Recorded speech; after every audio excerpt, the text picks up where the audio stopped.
Matapos ang mamahaling sports car ni Daniel Padilla, ang family home naman nila ng inang si Carla Estrada sa Quezon City ang naka-for sale sa halagang 50 million pesos. Ibinahagi ng isang real estate account sa Instagram noong December 2023 ang mga litrato at video ng naturang bahay. Elegant owners built house for sale located near Commonwealth, Quezon City, caption nito.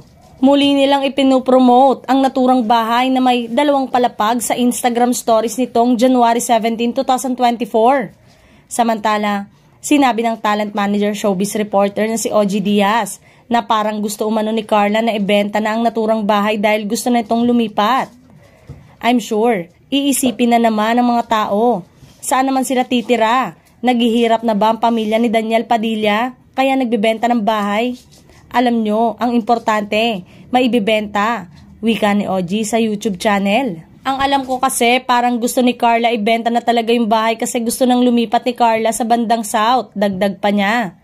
Pinayuhan din ng talent manager showbiz reporter na si OG Diaz si Daniel Padilla na huwag na munang magbasa sa social media.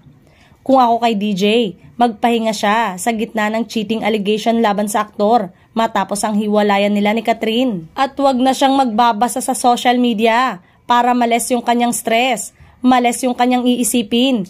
Hayaan muna yan dahil lahat naman talaga nanguhusga. Lalo na kung pagdedepende nila sa kanilang judgment ay doon sa mga nababasa nila.